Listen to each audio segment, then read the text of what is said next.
বর্তমানে বিভিন্ন সরকারি প্রকল্পের টাকা পাওয়ার জন্য আপনার ব্যাঙ্ক অ্যাকাউন্টের সঙ্গে আধার কার্ডের লিঙ্ক থাকা বাধ্যতামূলক। অর্থাৎ ব্যাঙ্ক অ্যাকাউন্টের সঙ্গে আধার কার্ডের ডিবিটি লিঙ্ক থাকতে হবে। যেমনভাবে বিভিন্ন স্কলারশিপের টাকা পাওয়ার ক্ষেত্রে কিংবা পিএম কিষাণের টাকা পাওয়ার জন্য অথবা 100 দিনের কাজের টাকা পাওয়ার ক্ষেত্রে, এছাড়াও প্রধানমন্ত্রী মাতৃবন্দনা যোজনার টাকা পাওয়ার ক্ষেত্রেও আপনার ব্যাঙ্ক অ্যাকাউন্টের সঙ্গে ডিবিটি লিঙ্ক থাকা প্রয়োজন। না হলে আপনারা এই সরকারি প্রকল্পে টাকা পাওয়ার ক্ষেত্রে বঞ্চিত হবেন এবং সেই টাকা আপনার ব্যাঙ্ক অ্যাকাউন্টে ঢুকেছে না ঢুকেনি এবং কত টাকা ঢুকেছে, কত তারিখে ঢুকেছে, সমস্ত কিছু আপনি আজ জানতে পারবেন। তার জন্য আপনারা প্রথমে যে কোনো একটি ব্রাউজার ওপেন করবেন, সার্চ বক্সে সার্চ করবেন PFMS লিখে সার্চ করার পর প্রথম যে লিঙ্কটা আছে এই লিঙ্কে ক্লিক করে দেবেন। এই লিঙ্কে ক্লিক করার পর দেখুন এরকম একটা ইন্টারফেস ওপেন হবে। এখানে দেখুন উপরে অনেকগুলো অপশান আছে, হোম, অ্যাবাউট, রেজিস্ট্রেশন, তারপরে দেখুন পেমেন্ট স্ট্যাটাস।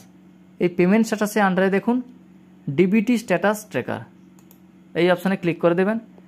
এই অপশানে ক্লিক করার পরে দেখুন এখানে ক্যাটাগরি আছে, এখানে আপনার ক্যাটাগরিটা সিলেক্ট করে নেবেন।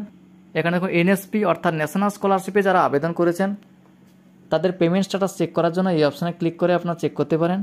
এবং যারা পিএম কিষাণ প্রকল্পে আবেদন করেছেন তাদের টাকা কি অবস্থায় আছে, তাদের টাকা কোন ব্যাংকে ঢুকেছে এবং কত তারিখে ঢুকেছে সমস্ত কিছু জানতে পারবেন। এইভাবে দেখুন এখানে অনেকগুলো অপশান আছে। এখানে দেখুন প্রধানমন্ত্রী মাতৃবন্দনা যোজনায় যারা আবেদন করেছেন সেক্ষেত্রে আপনার কোন ব্যাংকে টাকা ঢুকেছে এবং কবে টাকা ঢুকেছে তাও এখান থেকে জানতে পারবেন।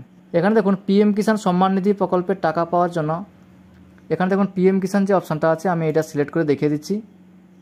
এটা সিলেক্ট করার পর এন্টার অ্যাপ্লিকেশন আইডি নাম্বার অর্থাৎ পিএম কিষাণের যে বেনিফিশিয়ারি আইডি নাম্বার আছে ওই আইডি নাম্বারটা এখানে বসিয়ে দেবেন। এখানে দেখুন অ্যাপ্লিকেশন আইডি নাম্বার অথবা বেনিফিশিয়ারি কোড নাম্বার আপনি যে কোনো একটা বসিয়ে দেবেন। আমি অ্যাপ্লিকেশন আইডি নাম্বারটা বসিয়ে দিচ্ছি, অর্থাৎ রেজিস্ট্রেশন নাম্বারটা এখানে বসিয়ে দিলাম পিএম কিষাণ সম্মান নিধি প্রকল্পে। এরপরে ক্যাপচা কোডটা বসিয়ে দিচ্ছি। ক্যাপচা কোডটা বসিয়ে দেওয়ার পর সার্চ এই অপশানে ক্লিক করে দেবেন। সার্চ অপশানে ক্লিক করার পর পেজটাকে স্ক্রল করবেন।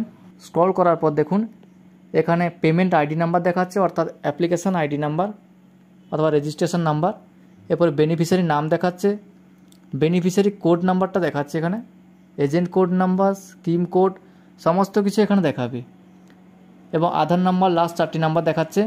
দেখুন কত টাকা আপনার ব্যাঙ্ক অ্যাকাউন্টে ঢুকেছে তাও লেখা আছে 2000 টাকা এবং কত তারিখে অ্যাপ্রুভ হয়েছে সমস্ত কিছু এখানে দেখতে পাবেন।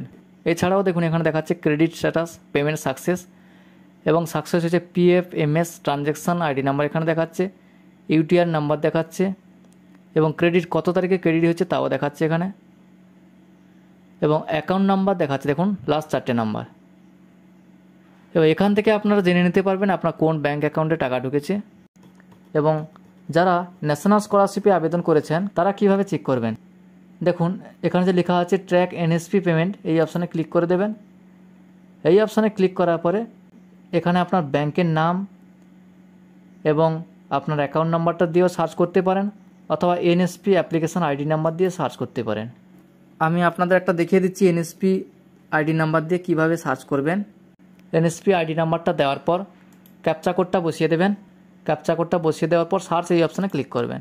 সার্চ অপশানে ক্লিক করার পর দেখুন এখানে বেনিফিশিয়ারি নাম দেখাচ্ছে, স্কিমের নাম দেখাচ্ছে এবং পারপোজ কী পারপোজে টাকাটা পেয়েছেন সেটা দেখাচ্ছে, এজেন্সির নাম দেখাচ্ছে, UTR নম্বর দেখাচ্ছে এবং ট্রানজ্যাকশান আইডি নাম্বার এখানে দেখাচ্ছে।